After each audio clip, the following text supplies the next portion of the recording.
चित्रकार मार्मिक व्यंगचित्रकार असलेल्या राज ठाकरेंनी पहलगाम हल्ला आणि त्यानंतर झालेल्या भारत-पाक सामन्यावर व्यंगचित्र रेखाटलं। आयसीसी आणि गृहमंत्रालयावर व्यंगचित्रातनं ताशेरे ओढण्यात आले। नक्की कोण जिंकलं, नक्की कोण हरलं असा प्रश्न व्यंगचित्रातनं राज ठाकरेंनी विचारला। गृहमंत्री अमित शाह आणि आयसीसी अध्यक्ष जय शाह व्यंगचित्रात पाहायला मिळतात। दुसरीकडे पहलगाम दहशतवादी हल्ल्यात मृत्युमुखी पडलेले भारतीय व्यंगचित्रामध्ये आहेत। आयसीसी आणि गृहमंत्रालय मृत्युमुखी पडलेल्यांना सांगतायत, अरे बाबांना उठा, आपण जिंकलोय, पाकिस्तानी हरले। त्यामुळे या व्यंगचित्रावर जोरदार राजकीय प्रतिक्रिया पाहायला मिळतात।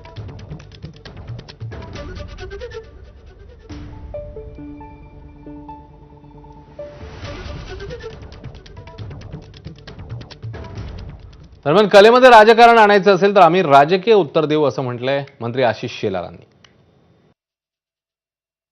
व्यंगचित्रकार आपली कला कशी दाखवू शकतो? मी तर सांस्कृतिक कार्यमंत्री आहे। प्रत्येक कलेचा आदर केला पाहिजे ही माझी भावना आहे, पण त्या कलेमध्ये राजकारणच असेल तर त्याला राजकीय उत्तर द्यावं लागेल। बलिदान दिलेल्या नागरिकांच्या हत्येचा बदला घेण्याची भूमिका जेव्हा सरकार आणि सेनेने घेतली त्यावेळेला राज ठाकरेजी तुमचं विधान काय होतं काढून बघा, त्यावर व्यंगचित्र केलं तर चालेल का? पंतप्रधान नरेंद्र मोदींचा आज 75वा वाढदिवस साजरा करण्यात आला। देशभरात मोदींच्या वाढदिवसानिमित्ताने विविध कार्यक्रमांचं आयोजन करण्यात